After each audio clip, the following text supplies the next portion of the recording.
क्या आपको पता है कि इटाली जो कंट्री है वहाँ पे एक जगह है जिसका नाम है सिसिलिया, और उस एरिया में एक कॉलोनी है जिसका नाम है सेंट्यूरिप, और वो सेंट्यूरिप कुछ ऐसा दिखता है। ये दुनिया का इकलौता ऐसा जगह है जहाँ का शहर जो है वो पूरा एक इंसान के शेप में बनाया गया है, और ऐसा लगता है कि ये इतना लंबा सा बॉडी है, 2 हाथ है, 2 पैर है। One of the most amazing town designs. Fact number 22, ये भी एक मस्त सा फैक्ट है। क्या हुआ था कि साल 1974 में एक फेरो का ममी, ये जो बॉडी देख रहे हो आप, रामेसेस 2 का, इस ममी का प्रिजर्वेशन और मेंटेनेंस के लिए फ्लाइट से पेरिस भेजना था। ये था इजिप्ट का और इसको भेजना था फ्रांस का कैपिटल पेरिस प्रिजर्वेशन के लिए। बट जो फ्रांस का लॉ है वो ये कहता है कि भले ही कोई बॉडी मरा हुआ हो या जिंदा हो, उसको पासपोर्ट लगेगा वहां जाने के लिए, पासपोर्ट। तो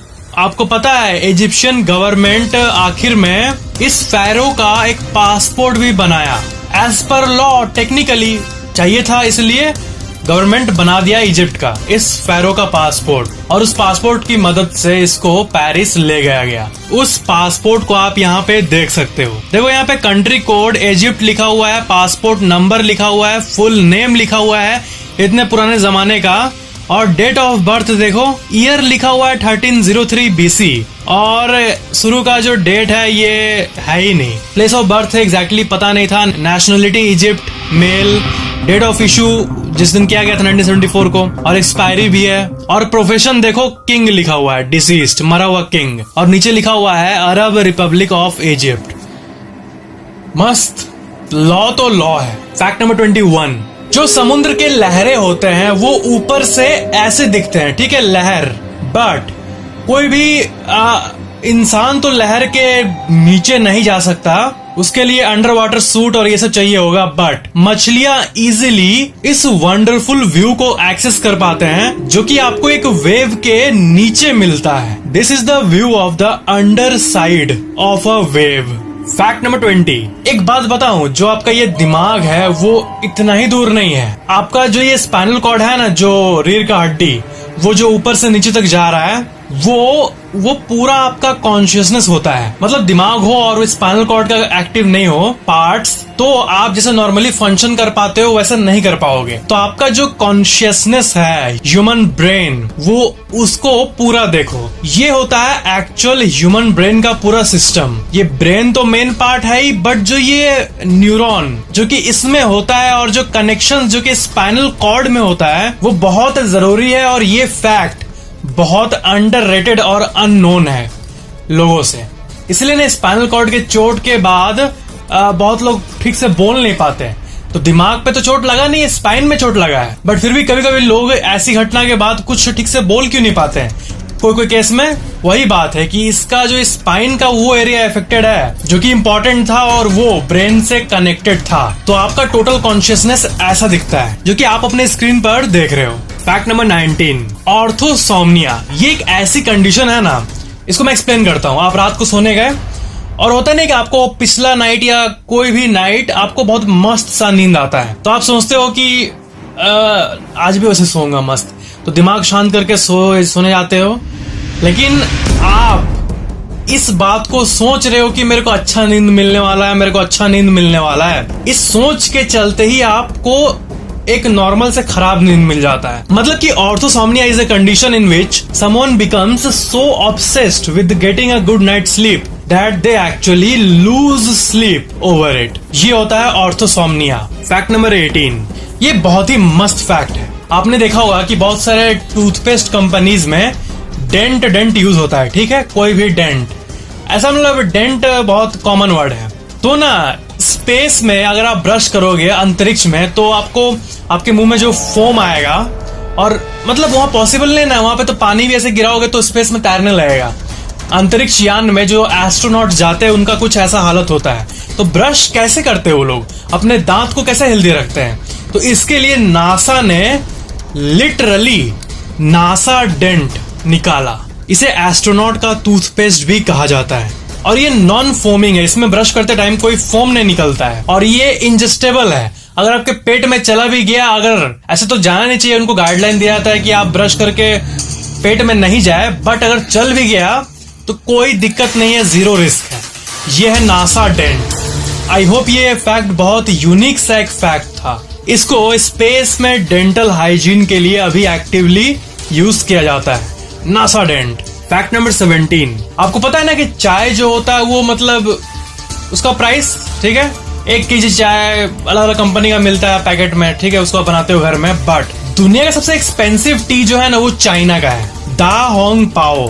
ये जो चाय है ये $6 लाख पर पाउंड, यानी करीब 8 करोड़ रुपए पर केजी के हिसाब से बिकता है। मतलब थोड़ा सा एक चम्मच चाय बनाते टाइम इसका अगर आप ये चाय पत्ती डालोगे तो उस एक बार चाय बनाने के लिए ही आपको 10 लाख रुपए लग रहे हैं लगभग।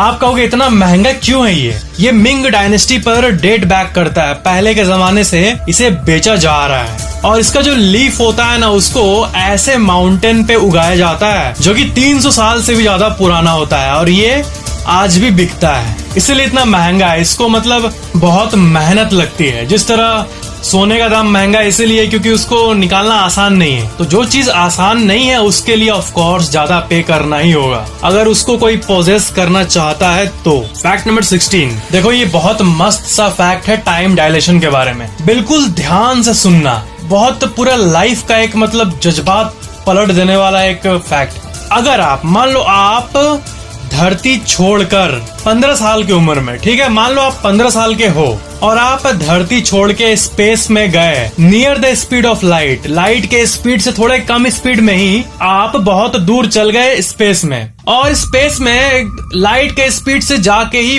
5 साल बिताया। आप धरती से बहुत दूर नियर लाइट स्पीड से गए, वहाँ 5 साल बिताए, ठीक है, और 5 साल बाद आप धरती पे आए। पर जब आप स्पेस में जाके दूर कहीं सिर्फ 5 साल बिता के धरती पे आओगे ना, तब आपका एकदम से वक्त बदल जाएगा, जज्बात बदल जाएंगे। क्यों?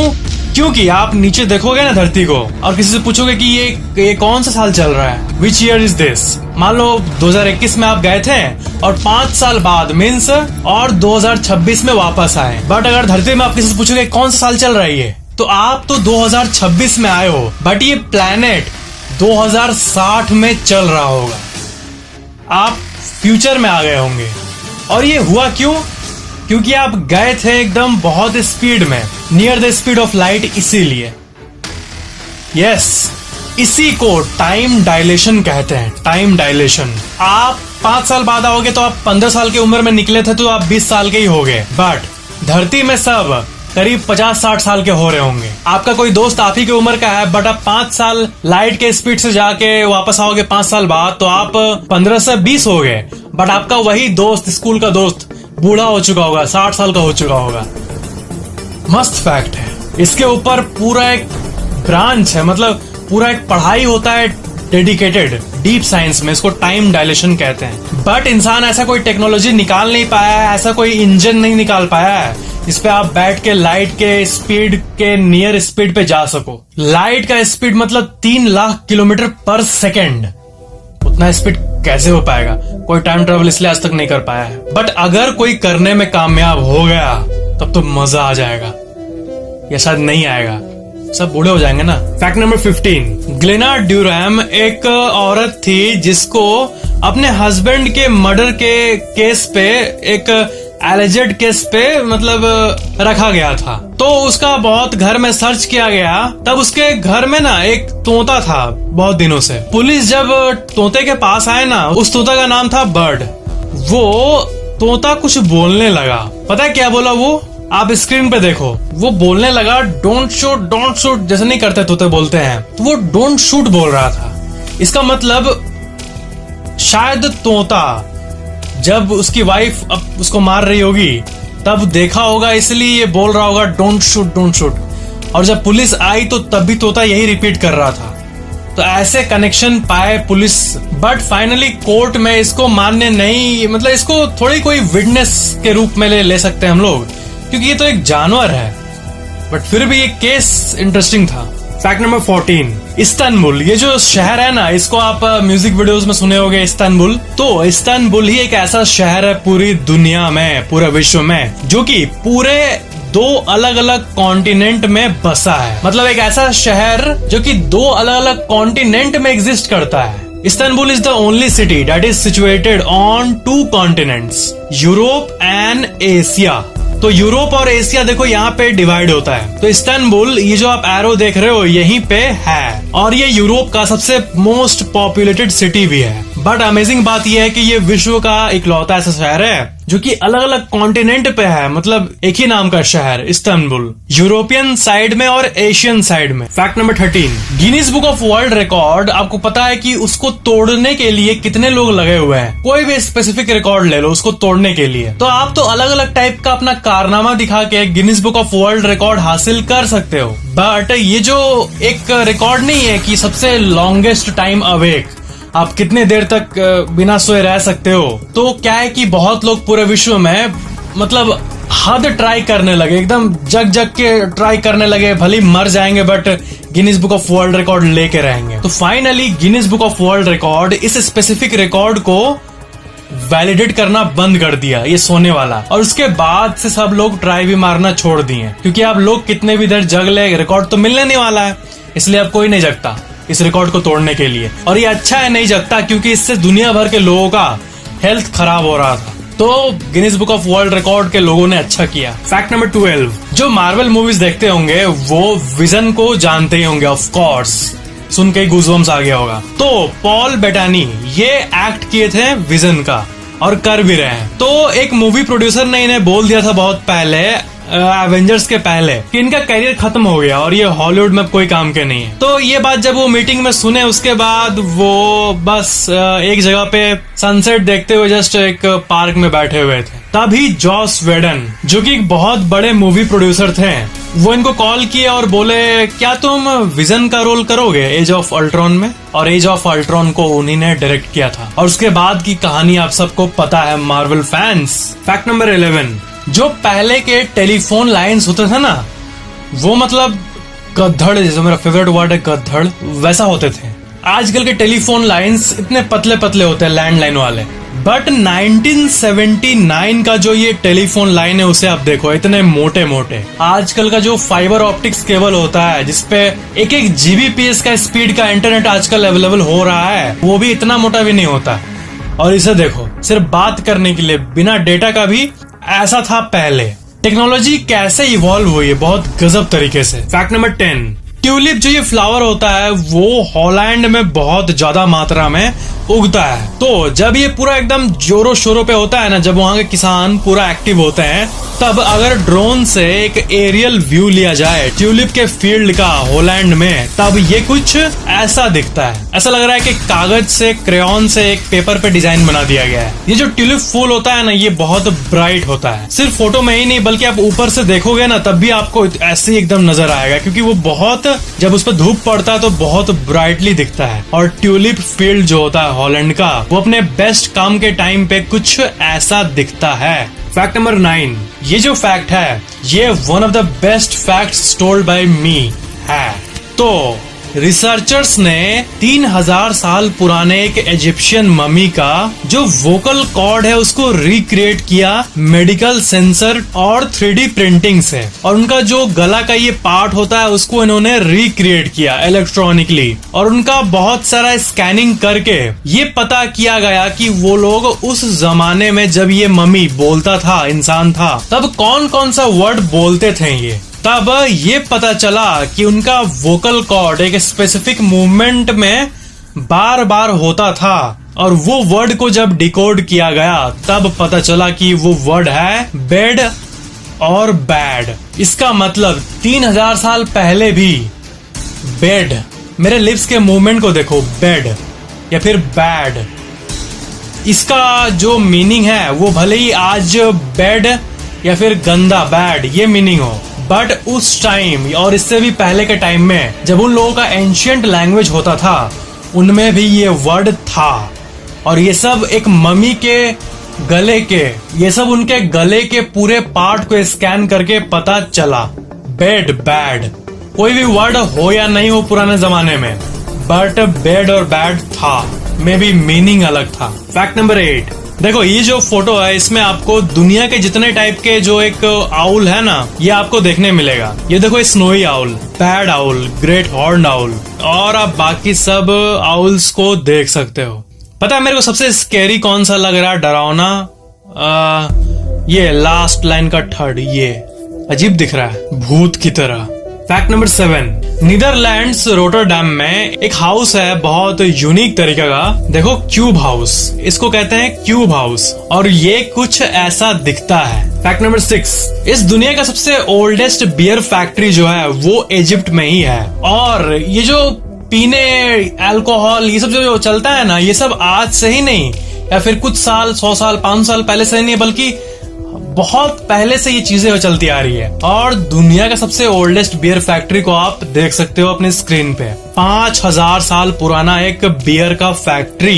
फैक्ट नंबर 5, यूएस जो है वो अलास्का को, इस जगह को रशिया से खरीदा था 1867 में $7.2 मिलियन में। और उस जमाने में $7.2 मिलियन का जो वैल्यू था वो आजकल के जमाने में $125 मिलियन के आसपास है, यानी करीब 1200 करोड़ रुपए के आसपास। और व्हेन एडजस्टेड फॉर इन्फ्लेशन, जो रियल मैड्रिड है ये क्रिस्टियानो रोनाल्डो को साल 2009 में adjusted to the current inflation $124 million pay किया था। मतलब समझ रहे हो स्पोर्ट्स में कमाई क्रिस्टियानो रोनाल्डो का। इसलिए अगर पेरेंट्स कभी बोले कि खेल कूद के कोई आगे नहीं बढ़ता, दैट्स नॉट ट्रू।